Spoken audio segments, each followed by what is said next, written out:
Hey, what's up guys? So in today's video, I'm going to be going over how I generated over $166,000 in sales with one influencer, spread out through a couple of influencer shoutouts that we did with that person.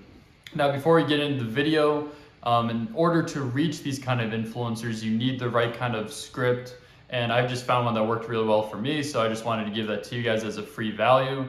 So if you text the number below, if you're in North America, you're able to get the influencer script directly to your phone. If you're outside of America, you just click on the Facebook Messenger link below and you'll be able to get the reach out scripts that I use to reach out to these influencers that ended up bringing in these kind of numbers. And before, get into like the specifics of what happened, just right now with a lot of the Facebook ad account bans that are going on right now, like people need to find new ways for bringing in consistent sales and being able to scale well in the absence if your Facebook ad account is banned. So I feel like if you're in that situation, this video will help a lot. So yeah, now let's get into the video. All right, so get into the numbers. The ad spend was 27,000 and the sales back, I'll just put a screenshot because there's two different codes. So it was like total, it was like 166,000. The total was 166,000, like $374. So a very good ROAS. And I'll be able to go in depth on how everything was structured to be able to get to this point. So yeah, let's hop right into it. So if you guys have already watched a couple of the videos before this, initially before scaling to this influencer, because I only ran one influencer before doing this person who generated over 166K. And so pretty much just to prove the concept, showing that like people wanted it inside the niche. So proved it with a concept of an influencer that had like 30,000 subscribers, getting like 10 to like 30K views per video, and started getting some sales. Video ended up being profitable, so we moved forward with this influencer. And so first, when I reached out to him, we were, before going into it, because it's obviously it's a client store, we already talked about it and we were fine with doing 4K for the video, but we wanted to see if he would do it for 2,000, obviously just to kind of minimize the risk. And he said he wouldn't be down for 2, but he would actually be down for 4, so he actually landed right on the number. Pretty much, time came to it. He got the idea for the video, and everything was pretty much in place. We just had a contract signed. Same deal, having the influencers sign the contract, film, look over the video before you pay in case that there needs refilming, and then you pay, and then the video is posted. And so, yeah, to kind of go in depth on like how this video went, like in the first month and a half, it wasn't like the craziest video, but it did, I'll pop a screenshot right here. It did like 22,000 in sales from one YouTube video, like 4,000 spent. So it was actually pretty good, It was like over, what is that, like a 5 ROAS first video. But the next 2 videos is where, things started getting pretty crazy. The niche that we're scaling, and there was just like viral trends that were going on. So I was able to get on top of that with him since he, took a lot of the algorithm from the community. So yeah, we did, 2 of those videos. I would love to show you the actual results per video, but he posted them like 2 weeks between each other, so it's hard to show, but I'll pop a screenshot between the first 2 videos before he posts, or between the next 2 videos before he posted the 4th one, and that was like over 80,000 in sales. From 2 videos, like $8,000 spent. Actually, sorry, it was $10,000 spent since it was 4K plus 1,000 for the Instagram story. So it was like 5K for the next 2, so it was like $10,000 total, 10,000 out, like over 80,000 in sales.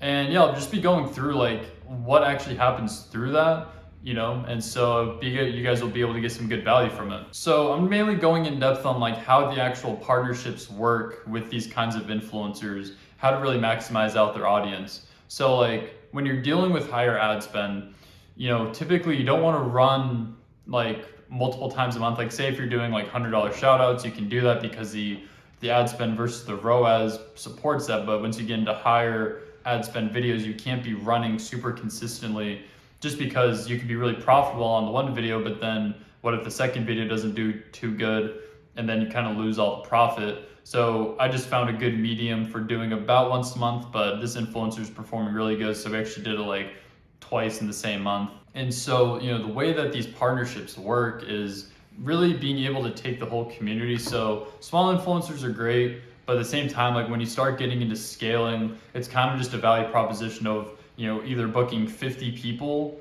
and that takes a hell of a lot of work, managing that many people, or just taking a couple influencers, like say just like this one, and getting like tons of micro influencers within like one person, just being able to take the algorithm and having more consistent results since he built a really good community. He's been posting for the past few years. So, that's more the mindset of it for taking people this big, being able to scale, is to get the whole community to know about the offer, the brand, all that kind of stuff, being able to get integrated like with what he's doing, so people want to do what the influencer is doing. So that's the reason why it works so well. And so, yeah, pretty much we were just running like once to twice per month, and it just went really well.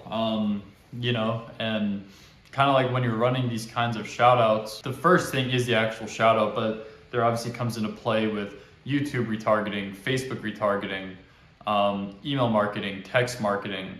There's just multiple variants to be able to really maximize out the influencer, because the influencer shout out is just the thing to bring the initial traffic in.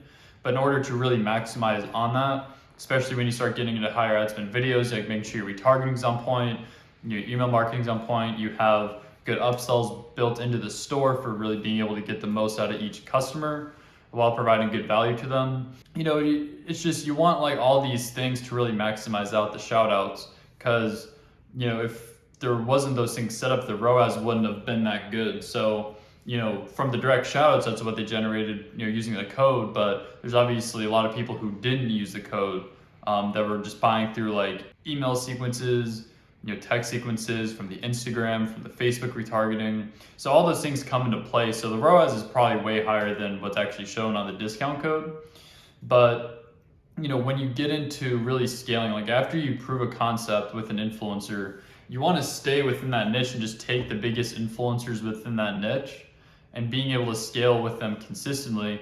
And if they have good Instagrams and good Snapchats, you can run on those consistently as well, which is something that you should be doing, which is something that we did as well, at least with the Instagram story. And so it just really goes back to the point of paying people up front. I know it's, for beginners, it's kind of like, but at the same time, getting the influencer to do what you want them to do. It's just really being able to maximize out the audience in the way that, at least for me, like I know what works best and the influencer doesn't. Obviously they can add their own, message and their own like flair to it. But at the end of the day, you're not going to land people like this if you're trying to go at them with affiliate offers. Because I've, seen the insides of influencers' emails.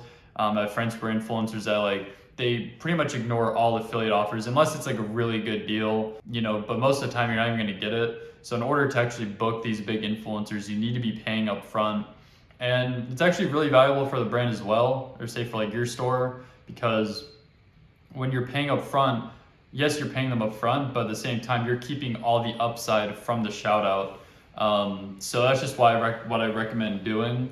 So, if you're just starting out and you're wanting to prove a concept, but if you only have $1,000, you need to focus on bringing in cash flow outside of the store initially to be able to bring in more money faster. Because if you're just trying to go the affiliate route, it's just pretty slow moving, unless you're going at the strategy where because there's a new TikTok strategy where, you can create a store and just be posting videos until they go viral, and that's like free ad spend. But at the same time, the reason why we're able to do this so quickly with this brand is because they were already cash flowing like organically, just from like word of mouth marketing. So if the 4K didn't work, they were doing like a few hundred a day in sales anyway, so it wouldn't really have mattered. So that's really, the biggest thing to realize. A couple of the takeaways from this video is, number one, once you prove a concept, you want to go to the person who has a lot of the community inside of their subscriber count.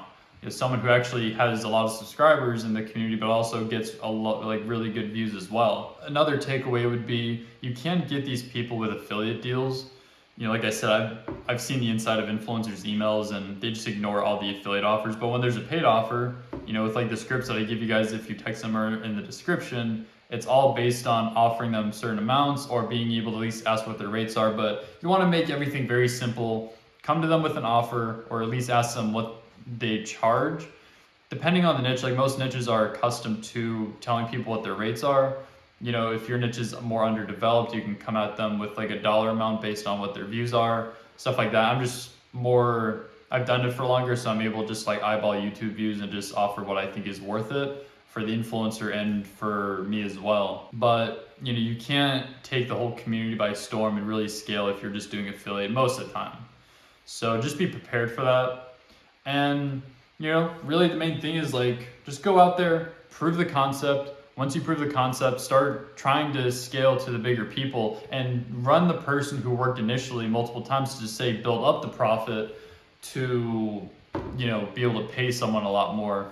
So say if like a $500, $1,000 influencer worked good, but I say if you're kind of struggling to pay a 4 or 5K influencer, someone who's like, you know, really good, you know, just keep rerunning the same person and maybe look into people who are similar to them in the beginning and then being able to scale. But, you know, the owner of the brand that I'm scaling, you know, he makes like a good amount of money. So it didn't really matter when it came to paying out. So, you know, but if you're just starting out, you know, being able to, once you find an influencer that works at a lower budget, finding multiple of those, running those like consistently to build a profit to then run with someone bigger. And then you can, you know, hopefully get results like this with being able to generate, you know, 6 figures from an influencer. And it goes into another thing as well, is like the whole like influencer marketing from what I've seen is like it's kind of like the law of association in a way where, you know, people say if you associate yourself with successful people, you can also become successful, but it's kind of vague. So the way to put that into action is, you know, find people who are already, you know, making a lot of money from their brand, already successful from personal branding, and then, you know, seeing what their rates are, because you're able to tap into the same traffic source that, you know, has gotten them, you know, a lot of money or has gotten them like nice things like exotic cars and stuff like that. So, you know, being able to work with people like this, people who've already say made, you know, a lot of money from their brand, you come in with a common sense fit product for their audience, could end up really popping off, and you can also generate, you know, 6 figures sales from an influencer as well. You know, if someone's made 7 figures from their audience, you know, there's no reason why, if your offer is really good, that you can also make like 6 figures in sales with like a pretty good ad spend. So hope this video helped. I just want to go more in depth on like how it actually works when running multiple times on the same influencer. Actually being able to scale into the 6 figures and 7 figures when it comes to scaling with multiple influencers, you know. And if you guys got value from this, put a comment below, subscribe. You know, I feel like I'm the fastest growing channel for influencer marketing, and especially with a lot of people getting banned on Facebook, I want to really get this message out to help those people who don't have any other marketing sources right now and really help them when it comes to influencer marketing. So yeah, and again, if you guys want to get the scripts that I use, it will just be in the description. If you text the number, or if you're outside of America, just click the messenger link. And yeah, hope you guys enjoyed this video. I will see you in the next one. Peace.